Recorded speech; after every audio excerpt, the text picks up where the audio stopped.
Hello, today we will be looking at a few of the budgeting and forecasting capabilities of BizView. Here you can see a number of the features of the product. In this session we will focus on budgeting, forecasting and rolling forecasting, comments, allocations, audit trail and a few other features. BizView is a full HTML based solution. When you log in, you are presented with a user dashboard which can be customized for each user.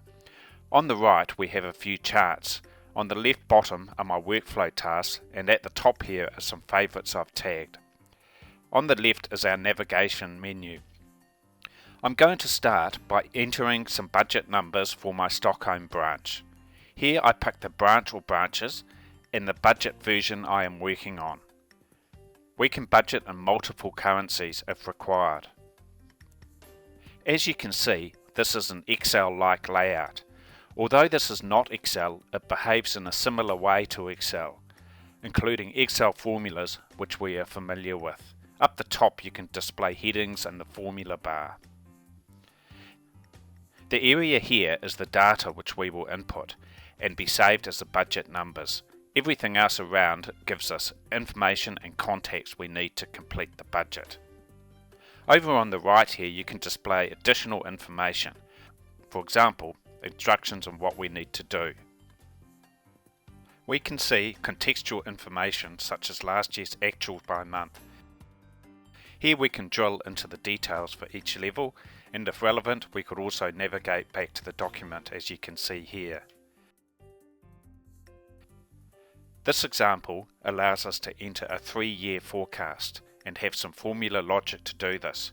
Otherwise we can simply type in the numbers that we require. The numbers you see here are seeded or starting numbers my manager gave me.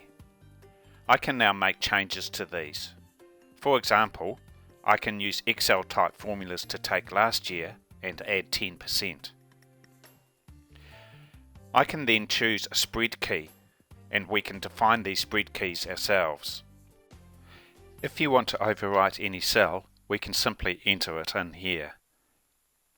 We can add comments at several levels. At the most detailed, we can comment on a cell such as we are doing here.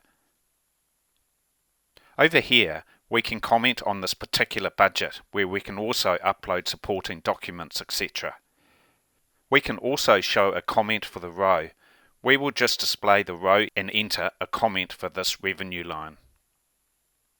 As budgeting is an iterative process, we can see the full audit trail of the budget. For example, we can right-click on any cell and see the changes which have been made over time. We may be presented with a budget which does not include an account we need to budget for. Here we can add a new row to the budget which was presented to us and continue with our work. When we are done, we can save our values, and if we are ready, we can submit them for approval.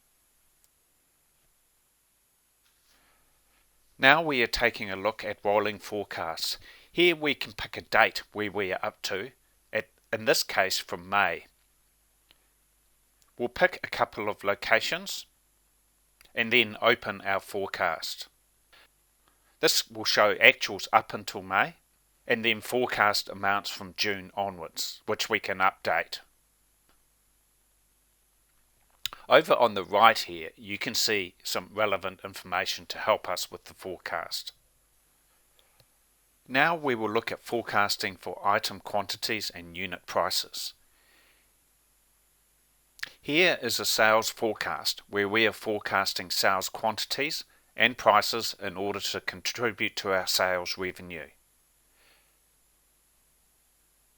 You can see here that we sell Dell computers to these Swedish customers.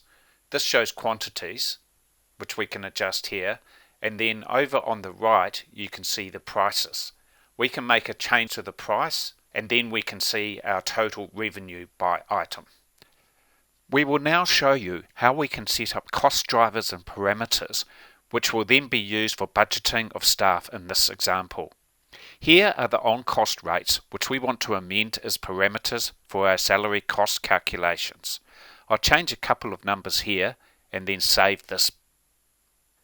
Now let's go into an employee budget. You can see here the new parameter values are present. I will add some costs here, and you will see the amounts are populated for the add-ons and also phased by month. Now we are going to talk about workflows. Here you can see a workflow for myself. As a manager, I can see many items, but users would only see their own items. The items are color-coded based on their status. Let's look at the employee budget for Stockholm that we were working on. On the right here, you can see instructions, status, comments, etc. When we open this, it will take us directly to the Stockholm salary budgets that we were working on earlier. I can then make some changes to this, and then save this and submit if ready for approval. Now let's see how this flows into our financial budget. You can see here my next item on the workflow is a result budget, which I'm opening now. If we scroll down to the salaries section, you'll see that these items are in a different color of green. This is because the entry point for them is in another place. BizView has the ability to perform cost allocations using multiple methodologies. An example here is a cost allocation based on some rules. What you can see here are some parameters such as account range and cost center unit. Over on the right here you can see our cost center Stockholm, Gothenburg and Malmo, and we've got some percentage allocations for those cost center units. I hope you found this demonstration useful. If you need to contact us, our details are businessinsight.net, our website. Thank you very much and have a good day.